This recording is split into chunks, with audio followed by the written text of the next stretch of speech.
पाठशाला में अब ज्ञानवापी केस में औरंगजेब की एंट्री का चैप्टर।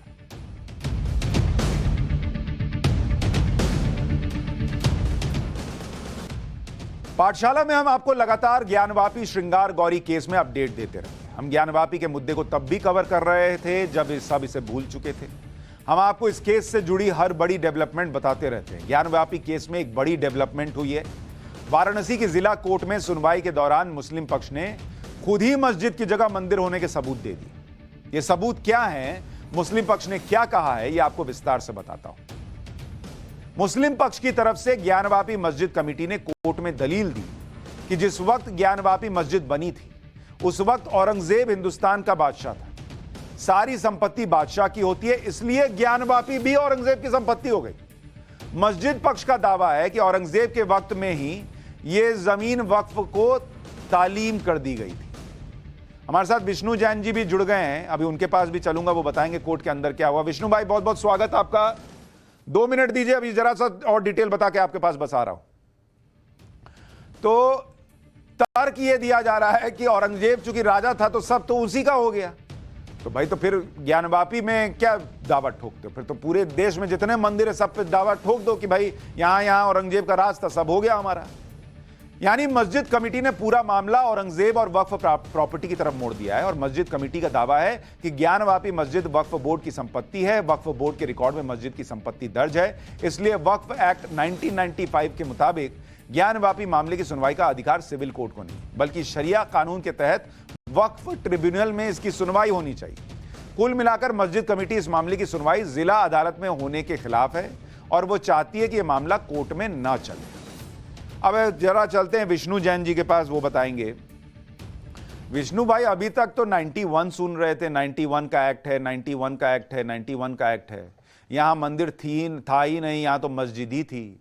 अब कह रहे हैं औरंगजेब पूरे देश में राज कर रहा था तो सब उसी का हो गया, तो सब हमारा हो गया। और अब क्या 95 का कुछ एक्ट ले आए हैं? ये गोल पोस्ट चेंज हुआ है क्या? और क्या मुस्लिम पक्ष ऐसा करके वहां मंदिर होने के सबूत ही दे रहा है क्या? देखिए सुशांत जी, मैं आपके चैनल के माध्यम से और आपके इस बहुत ही भव्य और दिव्य कार्यक्रम के माध्यम से बताना चाहता हूं सारे लोगों को जो आज मुझे सुन रहे हैं कि वक्फ की जो पूरी प्लीडिंग है ये एक बहुत बड़ा फ्रॉड है। बहुत बड़ा फ्रॉड हुआ है जो मुस्लिम पक्ष ने, अब ये मुस्लिम पक्ष फंस चुका है। जो इसने कोर्ट में डॉक्यूमेंट लगाया है और ये दिखाया है कि वक्फ नंबर 100 के रूप में दर्ज था, ये इतना बड़ा फ्रॉड है सुशांत जी। मैं इसको आपके चैनल पर उजागर करना चाहता हूं। उन्होंने जो डॉक्यूमेंट लगाया है वो लगाया आलमगीर मस्जिद का, जो बिंदु माधव को तोड़ के बनाई गई, और उस वक्फ नंबर 100 को कहते हैं कि वो इसी संपत्ति के लिए है। थ्रू आउट इन सारे रेवेन्यू रिकॉर्ड्स, इनके खुद के डॉक्यूमेंट में इस मस्जिद को, इनफैक्ट दीन मोहम्मद के जजमेंट में इस मस्जिद को डिफाइन किया गया है ज्ञानव्यापी मस्जिद। अब ये कहते हैं ज्ञानव्यापी मस्जिद मतलब आलमगीर मस्जिद, जो दूसरी जगह यहां से 2 किलोमीटर दूर। तो जो उस मस्जिद का वक्फ का डॉक्यूमेंट है वो यहां पे दिखा रहे हैं, पहली बात। दूसरी बात, मैं ये बात कहना चाहता हूं कि औरंगजेब ने जो काम किया, औरंगजेब ने अगर वक्फ डीड की, यही सवाल दीन मोहम्मद में जज साहब ने उनसे पूछा था और ये फाइंडिंग रिकॉर्डेड है दीन मोहम्मद के जजमेंट में कि औरंगजेब ने वक्फ किया था, तो वक्फ डीड लाके दिखाइए, नहीं दिखा पाए थे। और यही कारण है आज तक ये रिकॉर्ड है कि ज्ञानव्यापी मस्जिद को वक्फ प्रॉपर्टी के रूप में दर्ज नहीं किया गया है। मिनिस्ट्री ऑफ माइनॉरिटी अफेयर्स की एक वेबसाइट है, जैसे कहते हैं वक्फ मैनेजमेंट सिस्टम ऑफ इंडिया, उसके तहत उसका हमने ऑफिशियल डेटा निकाला। उस ऑफिशियल डेटा में सुशांत जी ना कोई वक्फ का गेजेट नोटिफिकेशन है, वक्फ कब क्रिएट किया इसका कोई मेंशन नहीं है, किसने क्रिएट किया इसका कोई मेंशन नहीं है। और अब क्या कह रहे हैं, अब इन्होंने अपने गोल पोस्ट ही नहीं चेंज किया है। टोटल एक फोर्ज और फैब्रिकेटेड स्टोरी लोगों के सामने दी जा रही है और कहा जा रहा है कि जो आलमगीर मस्जिद यहां से 2 किलोमीटर दूर है वो यही मस्जिद है। और इसी के लिए विष्णु भाई, ये कहते वक्त क्या उनको ये अंदाजा नहीं है कि ये तो डॉक्यूमेंट पे टिकेगा नहीं और वो और फंस जाएंगे कोर्ट में? एक्चुअली क्या होता है सुशांत जी, हमारे देश में एक बहुत बड़ी सी प्रीधारणा है और एक लोगों के अंदर प्रीनोशन है कि जैसे ही कोई वक्फ कहता है लोग मान लेते हैं कि, या जैसे कोई मस्जिद कहता है लोग मान लेते हैं कि हाँ वो मस्जिद। ये हमने कोर्ट के सामने साबित किया है डॉक्यूमेंट्स के, अपने पहले के आर्गुमेंट्स के दौर में, कि यहां पे कोई वक्फ क्रिएट नहीं हुई, ना कभी यहां कोई गजट नोटिफिकेशन हुआ। ये बहुत इंपॉर्टेंट बात है, कोई गजट नोटिफिकेशन नहीं हुआ। और दूसरी इंपॉर्टेंट बात मैं आपके सामने, क्योंकि बहुत ही आपका प्रतिष्ठित चीज है, हर आदमी देखता है, नॉलेज में बताना चाहता हूं। सुप्रीम कोर्ट का एक जजमेंट है रमेश गोविंद राम वर्सेस सुगरा हुमायूं मिर्जा वफ 2010 8 SCC पेज 726। इसमें सुप्रीम कोर्ट ने होल्ड किया है कि अगर हिंदू और मुस्लिम के बीच में डिस्प्यूट है तो वो कभी भी वफ ट्राइब्यूनल में नहीं जाएगा, ना वो वफ एक्ट से गवर्न होगा। अगर आज मेरे और मुस्लिम के बीच में डिस्प्यूट है तो मैं वफ ट्राइब्यूनल में थोड़ी ना जाऊंगा, ना शरिया कोर्ट में जाऊंगा, मैं सिविल कोर्ट में जाऊंगा। ये सुप्रीम कोर्ट होल्ड कर चुका है। इन सारी चीजों के बाद और एक बात और बताना चाहता हूं, अभयनाथ यादव जी ने आर्ग्यूमेंट किया था कि वफ बाय यूजर है। वफ बाय यूजर तब होता है जब उसके क्रिएटर का पता नहीं होता है।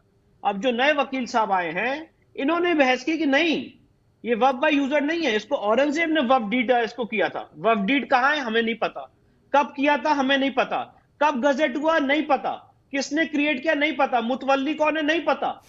और जो मिनिस्ट्री ऑफ माइनॉरिटी अफेयर्स की वेबसाइट है उसमें इस प्रॉपर्टी की लोकेशन शो की है मड़ुआ डी, जो आज की प्रेजेंट प्रॉपर्टी से 10 किलोमीटर दूर है। तो ये टोटल पूरा सिर्फ गुमराह करने का, डिविएट करने वाली बात है। और इसीलिए कोर्ट के सामने हमने अपने पहले के आर्गुमेंट में भी क्लैरिफाई किया है, कल भी क्लैरिफाई करेंगे।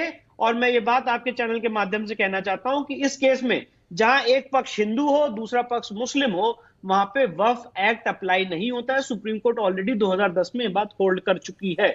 अच्छा विष्णु भाई, ये जो तर्क दिया जा रहा है कि औरंगजेब तो भाई बादशाह था तो सब उसी का हो गया, तो इस लॉजिक से तो भाई 1670 में मथुरा का केशव राय मंदिर गिराया था, तो और इसका तो जिक्र है कि मासरे आलमगिरी में के मुताबिक कि मथुरा का मंदिर तोड़कर वहां से मूर्तियां लाकर आगरा में मस्जिद की सीढ़ियों के नीचे दफनाई गई थी। तो फिर आप इस तरह से तो जाइएगा तो फिर आप कहिएगा कि सारे मंदिर जो हैं वो आप वहां मस्जिद ही थी फिर, या मस्जिद ही हो मानी जाएगी। आपने बहुत अच्छा सवाल पूछा, इसका मैं डायरेक्ट जवाब देना चाहता हूं। काशी विश्वनाथ के केस में अगर वो मानते हैं औरंगजेब बादशाह था, तो ये भी मानना पड़ेगा आज के संवैधानिक इंडिया में जो राज्य सरकारें हैं और जो केंद्र सरकारें हैं वो भी आज इस देश की सॉवरेन पावर्स एक्सरसाइज कर रही हैं।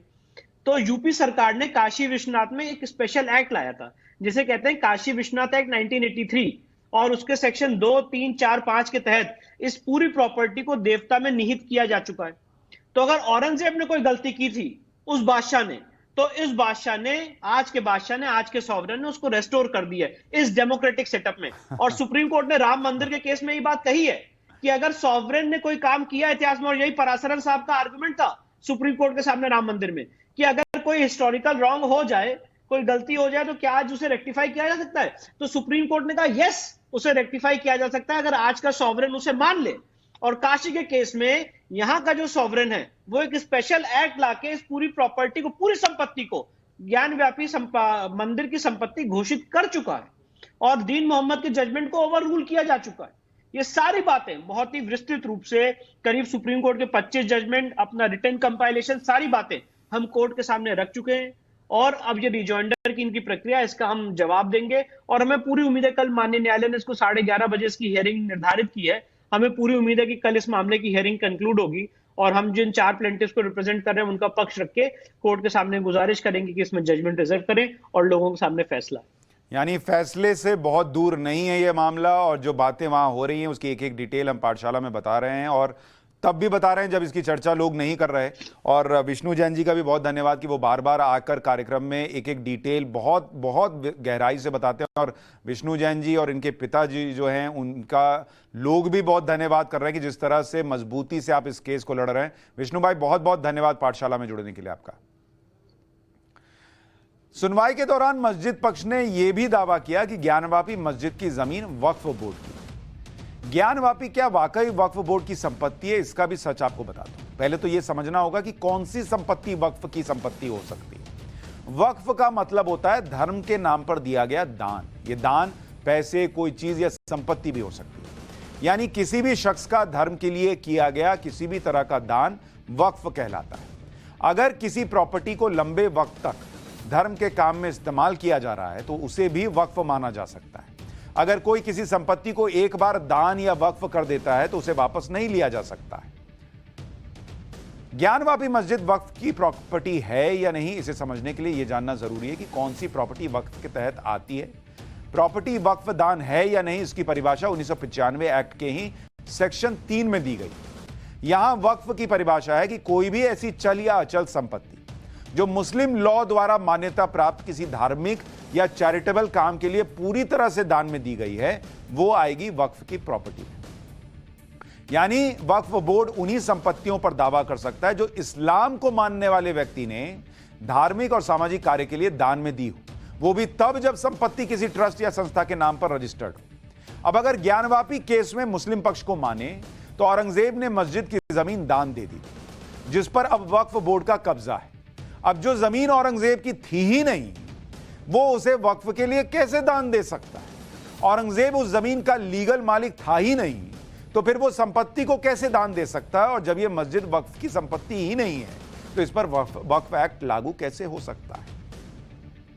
वक्फ कानून 1995 के मुताबिक कोई भी विवादित प्रॉपर्टी जो एक समय में वक्फ प्रॉपर्टी के तौर पर रजिस्टर्ड थी, उसे वक्फ एक्ट 95 के बाद दोबारा रजिस्टर्ड करने की जरूरत थी। लेकिन ज्ञानवापी के केस में ऐसा नहीं किया गया।